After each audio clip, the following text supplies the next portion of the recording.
Hello, everyone. Welcome back to another episode of Bear Dash. I'm Shaylin, And I'm Emily.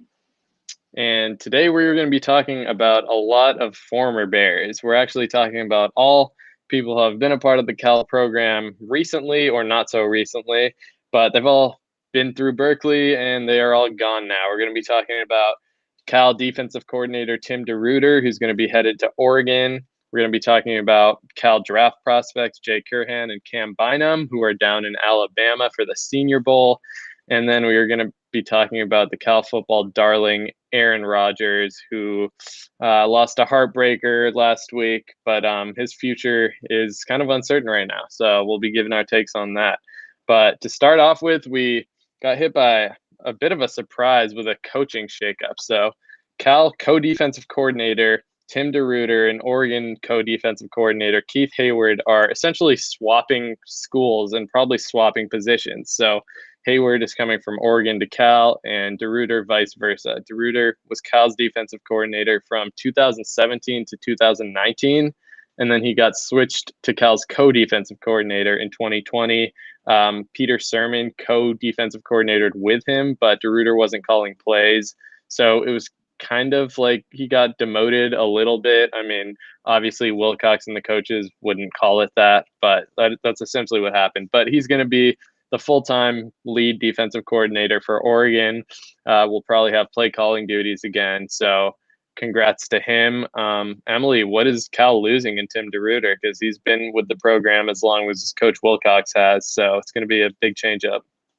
Yeah, well, like you said, he has been with Wilcox and he has played a huge role in turning this defense essentially on its head. Under DeRuyter, the defense achieved heights unlike really any that it had seen in recent years, which is especially impressive considering that it was on the heels of an absolute nosedive, especially considering like the 2013 season in particular.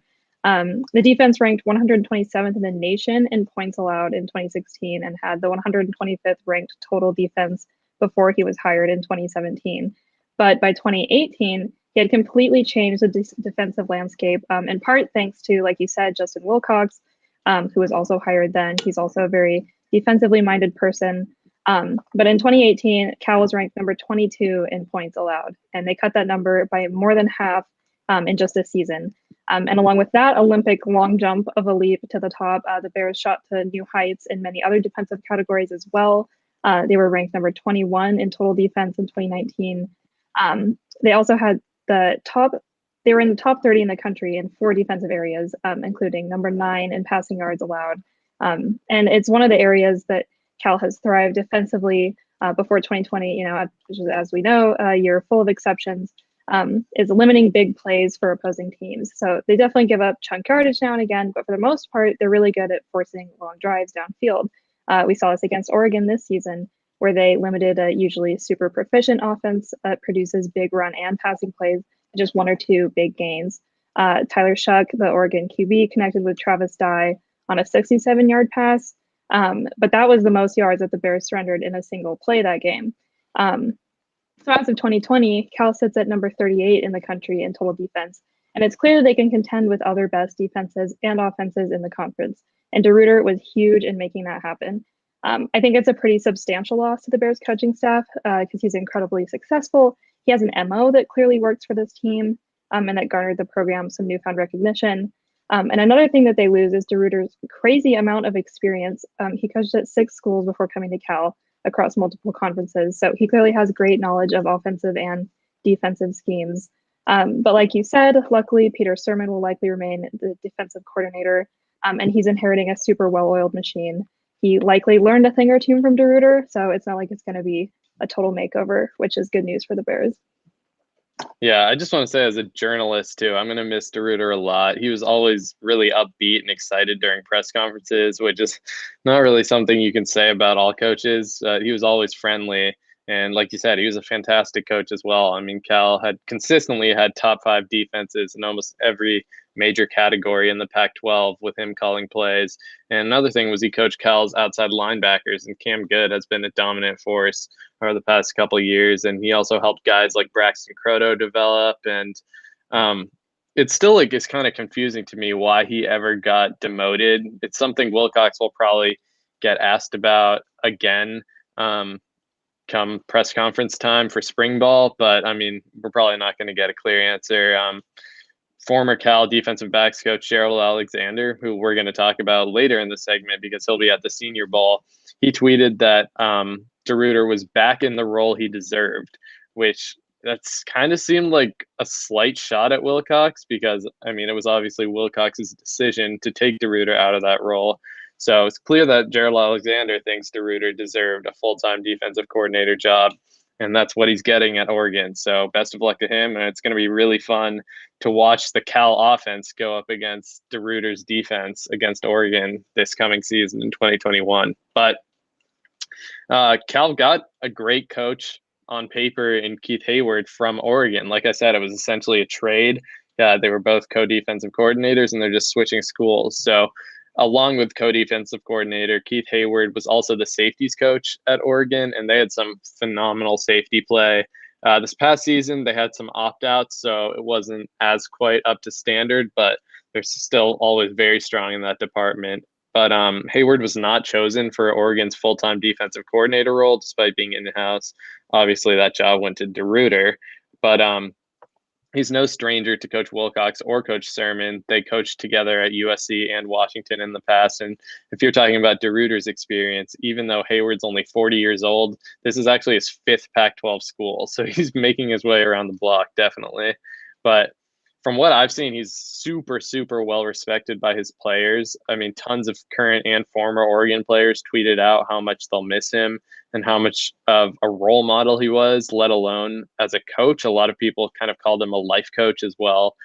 He's also mentored and coached a ton of top NFL draft picks, and he may have more at Cal. I mean, said Cal's known for its defense and specifically its secondary, so I'm sure he'll generate a couple draft picks for Cal in the coming seasons.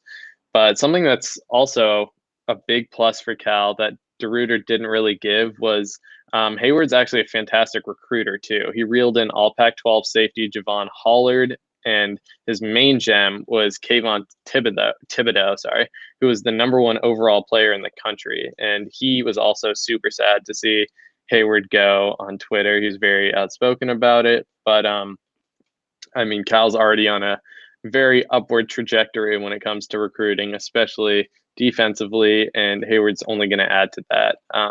It's unclear if he's going to take the exact same role that DeRuyter had, especially when it comes to position coaching. He could take over safeties like he did in Oregon, but that would mean he would probably split the DBs with Marcel Yates. Maybe Yates would take the cornerbacks, and Heyward would take the safeties, but that's yet to be seen what they're going to do. Cal hasn't even made an official announcement yet. These are all just reports from reputable sources and the coaches themselves. But I mean, Wilcox hasn't said anything. So we won't know exactly what's going on in terms of coaching specific roles this coming season until probably spring. Yeah, I was going to say, I checked the Cal Bears roster today, and it looks like Tim DeRuyter is no longer on it. So that is one. I think that you're right that like things are definitely getting to be set in stone. But I also am super looking forward to having Heyward on board. Like you said, he's enthusiastic. He seems incredibly well liked by the players. And I'm really excited to see what he does for athletes in terms of individual success. Because like you said as well, DeRuyter was super successful in that area and really helped a lot of people grow under his tenure.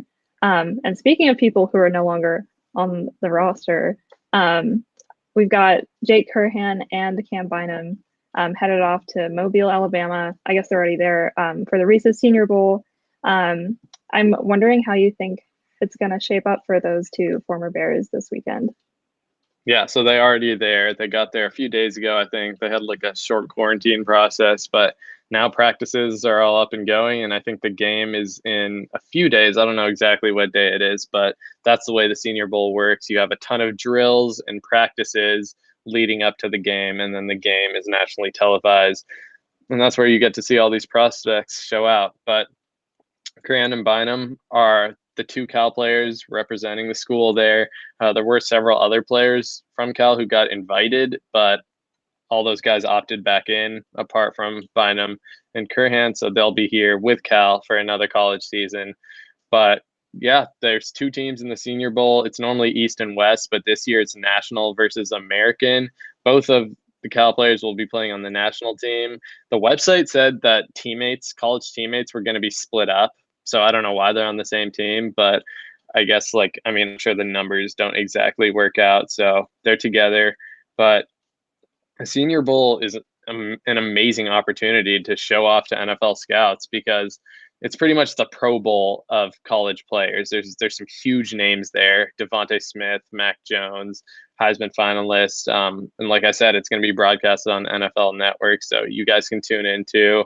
But I mean, this is a huge chance for all these players to improve their draft stocks, and it'll be really interesting to see how the week goes for these two guys. But starting with Jake Curhdan, Emily, what do you think his main goal to accomplish at the Senior Bowl is? Well, I'll tell you one thing he already accomplished, and that is making me the most jealous person in the entire world, because he posted a photo on his Instagram story the other day of his swag box from Reese's, just piled to the very top, full of peanut butter bars and like all of my favorite candy. So, needless to say, that put a smile on my face. But I think that what he's going to be aiming to show NFL scouts is that he is a person that has versatility when it comes to the offensive line. He's an offensive tackle and he's a starter in just so many senses. I mentioned this last week on Dash, but he had 39 consecutive starts across 3 seasons from 2017 to 2019, which was snapped only by missing the 2020 season opener against UCLA due to COVID-19 tracing protocols. He's incredibly smart. He reads the field well. And he's proven that he can almost single-handedly elevate an offensive line like he did in the 2019 season. He's 6'6". He's 330 pounds. He's certainly a force to be reckoned with. Hard to miss him on the field. But I think that he still has a lot to prove at the Senior Bowl. It's not likely that he's going to be drafted very high, maybe 6th round, probably 5th at the very highest. I see him going as an undrafted free agent like Patrick McCarry, who now plays for the Ravens and even got a couple starts this season. In the 2020 draft, 21 offensive tackles were drafted. So there are definitely some NFL O-lines that need some desperate help as well, like the Bengals or the Giants. And I think a lot of teams could benefit from scooping him up in a free agency. But Curhdan's goal at this Senior Bowl is likely to prove that he deserves to go off the board. He really needs to show scouts that not only is he a starter, but he's a finisher. He can stuff the run, prevent anything from leaking past him.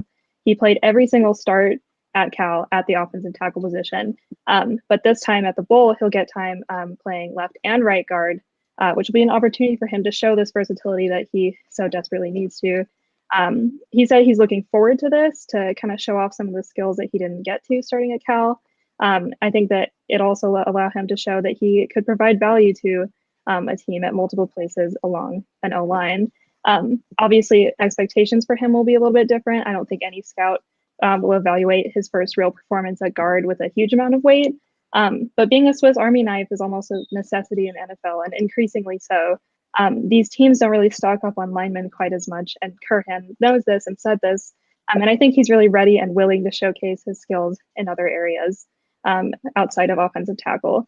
But what's most exciting to me is that, like you mentioned, the national team will be coached by the Miami Dolphins staff, where, as we all know, and semi-regret, a former Cal DBs coach, Gerald Alexander, now resides. I think that this will certainly be a friendly face for Curhdan. Obviously, it's not his position coach, but a Cal connection to a team that's in need of a better offensive line, despite improving in 2020, and has been actively investing in one. To me, that smells like a potential signing. But I think that, like I said before, it all depends on how well he showcases his versatility this weekend.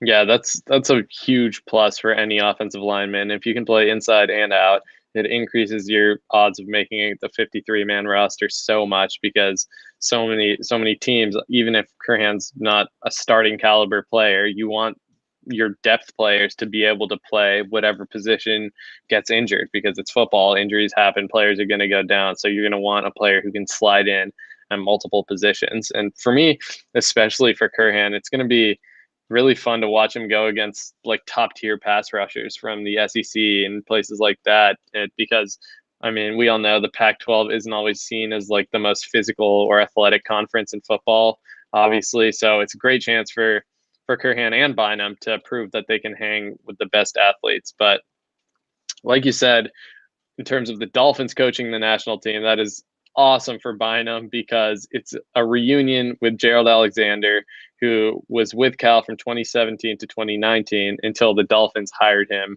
for the 2020 season to be their DB's coach. So, I mean, he probably knows Bynum better than almost any player he's ever coached in all of football ever. I mean, they were like best friends almost for 3 years. The players loved him. All the Cal DBs loved him. They were super sad to see him go. And him and Bynum would just watch film all the time. Bynum would come into his office like super early in the morning, 5 or 6, and they would just watch film and try to improve. So I don't know exactly how it'll benefit Bynum and like if he's going to get a little more playing time during the game than he might have if Alexander wasn't the coach. But either way, that's not really the point. It's going to give Bynum some extra comfort. It'll also give the rest of the Dolphins coaching staff to see Bynum up close and personal. So, I mean, with Alexander probably pushing for him and the rest of the coaches getting to see him live, it could increase the chances that maybe he's taken by the Dolphins in the third, fourth, fifth round, something like that. But in terms of what he's actually trying to accomplish at the Senior Bowl, he said coming into the NFL draft process that his biggest focus was improving his speed. And there's fast receivers and tons of great route runners who are going to be at the Senior Bowl, and I cannot wait to see how Bynum fares against them. Actually, earlier today, a few one-on-one videos came out of Bynum against some other receivers, and it was a bit of a mixed bag. So Bynum did not look great on quite a few of the videos because the receivers were creating like a lot of separation against him, especially it seemed like Bynum would stick with them for maybe like the first few yards, but right when they would make their initial cut, Bynum kind of fell a few yards behind in multiple of the videos I saw. But to be fair, one-on-one drills pretty much always favor the receiver. And also, to be fair, there weren't videos of this, but there were some accounts of analysts and people, just media, who are allowed at the Senior Bowl that said he did look strong in press coverage. And another tweet I saw said he got his hands on a couple of balls, almost had an interception, and actually stripped the ball during, I think it was a 7-on-7 drill. So it's been a mixed bag for Bynum so far. I mean, you could probably expect that out of most players. These guys are just 21, 22-year-olds competing in front of people who they're trying to get a job from. It's just as like if we were interviewing for an internship or a job, like you're going to be nervous. You're probably not going to perform your best initially, but I mean, it's only day 2 or day 3 of practice. So I expect him to improve as the week goes on, get more comfortable. And then hopefully when the game comes around, he'll be great. And like you said about Curhdan's versatility, I wouldn't be surprised if Bynum also gets some reps at safety or nickel along with outside, because part of the reason he came back to Cal for another year was to showcase his versatility. And Gerald Alexander knows his strengths and weaknesses better than pretty much anyone. So I expect Alexander to not push Bynum too far out of his comfort zone, but I think Bynum will get to show that he can be used in a lot of different ways, whether it be inside, outside, man zone.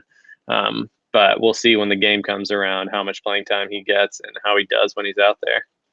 Yeah, and like you said, to go back to what you said just a couple minutes ago, this is like finding a job, and I think that one actual real advantage that both of these guys have is that they're easy to coach, they're great personalities, they're easy to get along with, and I think that can only be an advantage as they start meeting scouts, getting to know these programs and potential teammates better. So I'm really looking forward to see how they both do.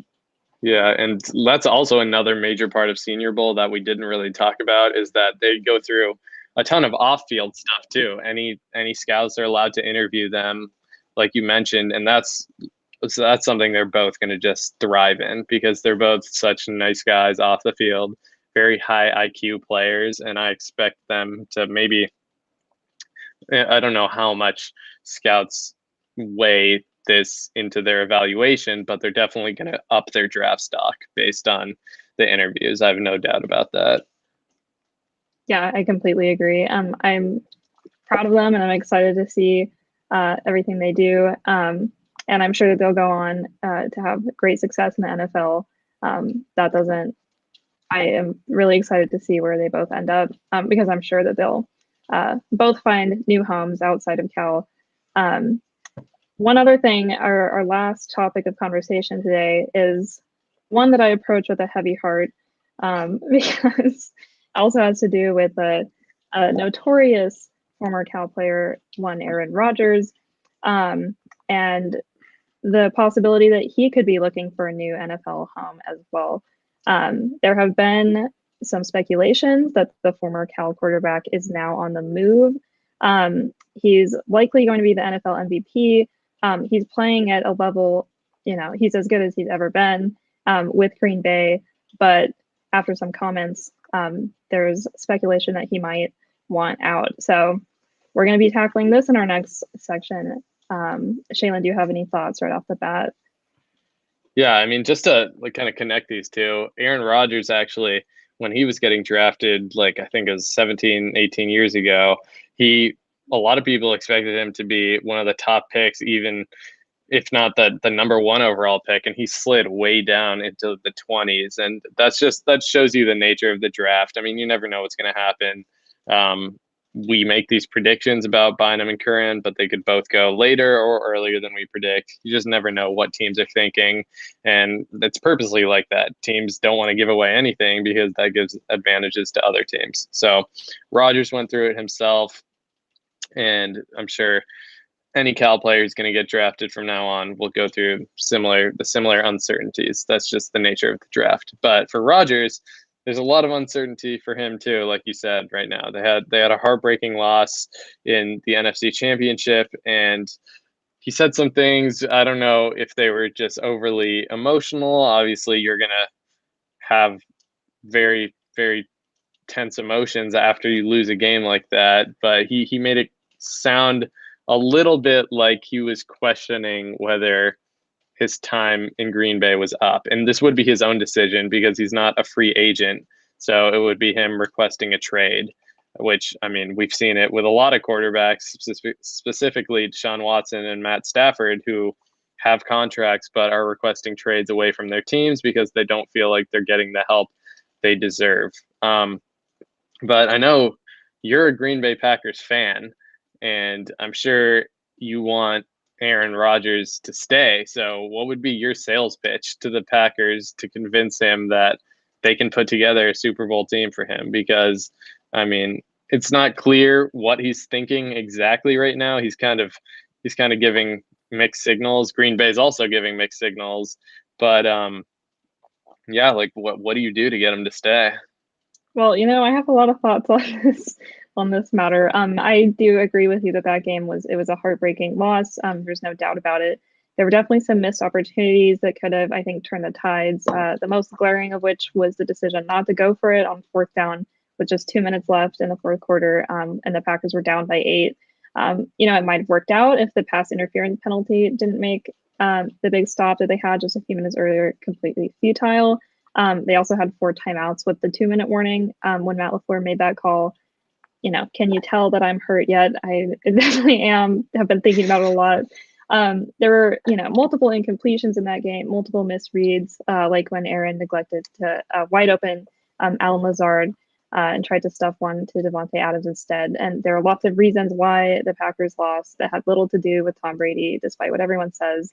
And so it has been rumored that he won't be returning to Green Bay due to a comment that he made following that 26-31 loss. He specifically, like you mentioned, he said a lot of guys' futures, they're uncertain, myself included. But before the game, in a totally different interview, he called his future a, quote, beautiful mystery. And he was talking about how he wasn't feeling the pressure of the looming game and how he was just excited to go out there and leave it all on the field. He also clarified on a separate show, the Pat McAfee show, afterwards, after the game, that he believes that he didn't say anything he's never said before in the comment that got misconstrued. He clarified that further by saying, and I quote, "It was more a realization, I think, that ultimately my future is not necessarily in my control. I don't think there's any reason why it wouldn't be back, but there's not many absolutes, as you guys know, in this business. So I think that Packers management and coaching staff is actually under the impression that there is no way in heck, to quote the CEO, Mark Murphy, that he would not be in Green Bay. They've been pretty adamant about the fact that they want him back. So I think that, Rodgers claimed that his destiny is out of his control and that he's worried about the franchise sending me off. I think that he can lay those worries to rest. I also think that it would be pretty melodramatic for him to consider this the end of his reign at Green Bay, just, because of one devastating loss. He led one of the best offenses in the NFL and is currently as good as he's been at 37 years old. The Packers as a whole are incredibly good, and I'm not just saying that, I promise. It got them to an NFC championship game, and they have a stout offensive line. They have some of the best receivers in the NFL. So I don't think that there's any reason to believe, especially barring major roster changes, that the Packers won't be in the same NFC game again next season. Go ahead. So they were in the same situation in 2019, though. The same exact thing. They went 13-3, made the NFC Championship. So clearly they were in win now mode. I mean, when you're in the NFC Championship, you're obviously only a couple pieces away from contending for a Super Bowl. But then the 2020 draft comes along, and you trade up to draft a quarterback to sit there behind a quarterback who, like you said, is playing at an MVP level and is clearly still in his prime. So why you drafting players like that if you're trying to win now? Like they also picked developmental offensive players in the second and third round of the 2020 draft when you could be picking players who can contribute immediately on defense or at receiver where Green Bay needs some help. But they instead took a quarterback, gave up assets to do so, and they're the ones sending mixed signals. I said this earlier, but I mean, they need to either invest in winning now or tell Aaron Rodgers that they're going to keep focusing half on the future and half now. Because if I were him, I would only stay in Green Bay if the front office outlined a clear plan on how they're going to surround him with more weapons or even add to the defense, because they just need to do anything to take the Packers over the hump starting next year, because he is 37 years old, even though he's playing so well. But the window's limited when you're 37. So they need to load up the roster, do everything they can do to load up the roster now, because he clearly has some good years under his belt. So if that means they trade Jordan Love, who was the quarterback they drafted, to just sit behind him with a first round pick, I mean, like, if they have to trade him to get players who can contribute now, maybe that's what you have to do. I don't know. But I just think that you need to create a plan and show it to him that you're going to follow through and make this team better. No, yeah, I definitely hear what you're saying. I think Jordan Love is certainly meant to be the heir to the throne, but I think that any team would be crazy to, ditch Aaron Rodgers, the Aaron Rodgers of today, for a quarterback who's only been taking third string reps in practice. Rodgers himself played backup for Brett Favre for 3 years. Rodgers still has 3 seasons with the Packers on his contract left. So I think that you're right that it will require the Packers to reinvest in him as much as he's giving to the team and to the franchise. I think he's still their leader. He's easily the most important asset that they have on the team. But to me, just in general, the notion of rebuilding like a year or two after, making it this far in the playoffs, it is just a thing about sports that bugs me deeply. If it ain't broke, I don't think you need to fix it. Especially not for money. I think that the Packers would only save about $23 million, according to ESPN, if they traded him after the deadline. But, for what? Another top tier talent, another Aaron Rodgers? Like, this kind of talent and leadership that he has doesn't come around often. So I don't think that I would go out looking for it more, which is just to reinforce what you said and what I said a little bit earlier, that I think that Green Bay really needs to make it clear to him that they want him, that he is a key an integral aspect of their team, because he's on track to be the greatest quarterback in franchise history easily, and one of the best in NFL history. So I think it goes both ways. He has since clarified and said that, he's unsure. I mean, he did say that at the beginning. He's unsure of what's going to happen. But I don't think that this is an ultimate sentence. I don't think that this is exactly what he's set on. So I wouldn't surprise me to see him stay. I certainly hope he does as a Packers fan, but also just objectively. I love it when people stick with their teams and their franchises because I think that makes their success all the more meaningful and all the better. Yep, and we're out of time now, but one last note on a former Bear. Chiefs right tackle Mitchell Schwartz is obviously playing in the Super Bowl, but he will not be playing. There's a chance for him to return. He's been out with a back injury since week 6, but Chiefs head coach Andy Reid said he's not optimistic that Schwartz will return. So if he can play, that'll be a huge boost to a banged up Chiefs O-line, but it's looking like that will not be the case. But anyways, thank you guys so much for tuning in. We'll see you next week. But until then, check out Dash Sports TV on Facebook, Instagram, TikTok, and Twitter. And thank you guys for watching.